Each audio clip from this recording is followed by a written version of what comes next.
Now I'm gonna start, you tell me when you're ready. I'm ready. All right, we're gonna be rolling now. We're sitting here with Dr. Luann Verona, and it's a pleasure to have you here today. Thank And you. we're so excited to get this interview and talk to you. I just wanted to talk a little bit about your history, your family history. You've mentioned in the past that your family's from Europe, your parents were born over there? Yes, they're Scandinavian. My dad was Finnish and my mother Swedish, but they lived in a part of Finland that where Swedish people live too in Finland. And they met when they came here. My grandma was only 13 years old when she came over, my mother's mother, on a boat. Imagine that. Wow.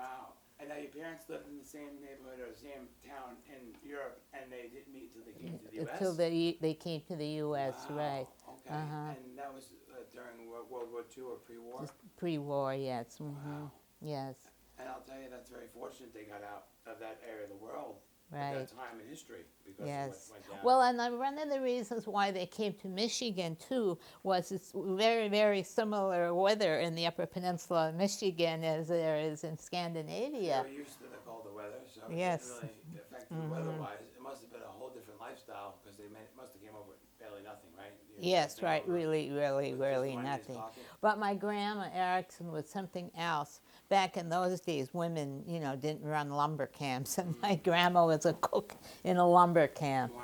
And that's Even. what your dad did, right? When he came to the U.S., what kind of business did he get into? Well, his father was in the lumbering business and had a little general store and things like that, and worked very, very hard. And then he died when my dad was just about 18. So then my dad took over the lumbering business, and I have pictures, that I can show you in that of. He had like one of the biggest lumbering industries So he took around. a small family business and grew it into a big corporation. Yes, pretty and much. he became the largest landowner in Michigan. Tremendous. Wow. Yeah, And with now, only 8 grades of school.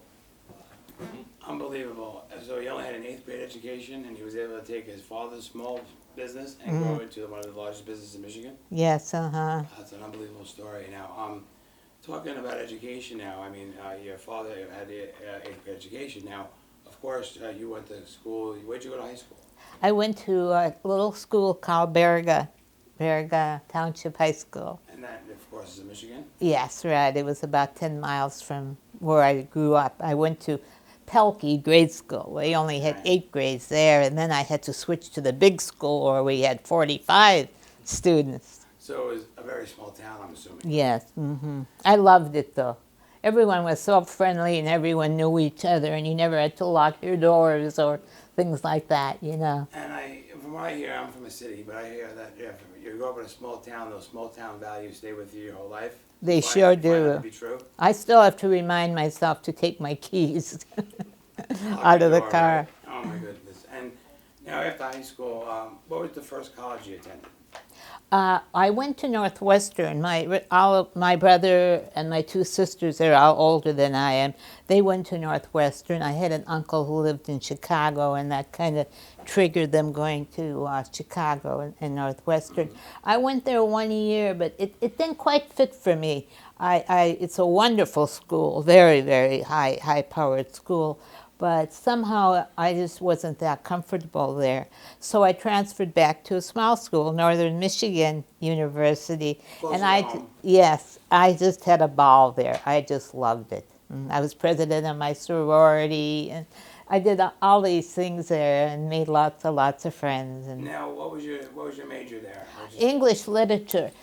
And that's kind of different, for a doctor to study English That's what I was going literature. to get to next. Most doctors I read about are science majors. Yes, You I chose read to a go to really English. interesting article, though. They were saying is that doctors don't take enough of those type of philosophy or literature courses, and when you do that, you kind of get to know people really well and where they're coming from, and the relationship with the client gets very strong if you've studied literature and poetry. I love the romantic poets. I just love them. And I find from talking to you in the past that, a doctor can be so educated in the science world, which is very important. Sure. But without understanding a philosophy or understanding humans, the human condition, it's hard to understand their condition, their sickness when they come in to see you because they're just looking at the science angle.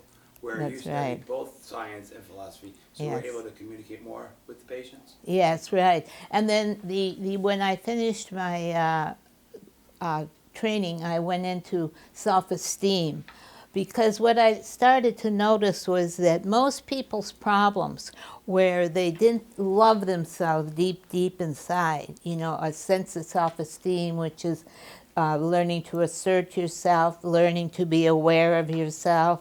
You study this? Yeah. And then Well, I eventually taught it. studied it, and I saw it in the clients, you know. So I started teaching them self-esteem, that, you know, that you got to learn to love yourself. And I don't mean ego, like, you know, that, oh, I'm so good, you know, but that you're a good person, that we all are good, that we're born good, and we have to continue to believe that. Now, in your professional opinion, do you believe that once that person found that self-esteem, that inner beauty of themselves, that whatever was ailing them seemed to not go away, but their condition got better? So because they healed their much better, so much better. They were able to solve their problems a lot better, because they had learned to care about who they were deep down in their heart, in their spiritual heart. You know. It's very interesting because, like I said, science isn't going to teach you all that. No. That you learn from other areas of studies like philosophy being one of your strong points. Now, after the small university that you got your bachelor's there, where'd you get your doctorate or your? I guess you got your master's or your doctorate next? Well, you do an internship. I did an internship in internal medicine at George Washington University. Oh, very prestigious school. And that's how I got out here. And then I liked Washington, so I stayed on here, and I did my residency in psychiatry at George Washington also. So ever since residency school, you've been in the area? Yeah. Mm-hmm. Oh. And I was chief resident of psychiatry, which was kind of unusual for a woman back then, because mostly men had. That's groundbreaking. Yeah. Back in those days, for you to be was that you were a chairperson of that Yeah. department? Mm-hmm. I guess the first chairperson at GW in that department. Am I correct in saying that? Pardon? Were you the first chairperson woman in that department at GW? Yeah, well, resident, yeah, who Resident. was, yeah. And the other residents were kind of surprised that they would pick a woman, because, you know, they usually pick guys. Well, what we see today is so common in the world, in universities, women either being the dean or running different departments. Back, 20, 30, 40 years ago, Yeah. wasn't the case. No. And to the younger viewers out there, they might not, remember or be born. Well, you know, like in med school, there were about 200 of us in the class at Michigan, and there were 12 women. So, boy, I had fun, because I like guys. Well, yeah. And I mean, my dad and I got along so Your well. dad And must have went my crazy with brother all was these boys around nice. you. Pardon? Yeah, your dad must have went crazy with all these boys around you at school. And my mother was very good at selecting my clothes, you? and the boys couldn't believe that my mother bought that for me. Your older brothers protect you from these boys, I hope? My older Watch out brother for you. was good. I used to play sports with him, and I love sports. Now, I want to touch on that because this is my favorite part about Luann is we both love college football, and I've never met anyone, I swear on all four kids, that knows more about college football than Luann. I know a lot, and so a couple questions. This year is the first year of the college football playoffs. We've been crowing about it for how many years now with the BCS. Now we're going to a playoffs. Yeah, This is the first I year. think it's good. I would prefer 8 teams Did the committee for. vote on that? But let me ask you this: do you think the committee made the right decision this year with the 4 picks?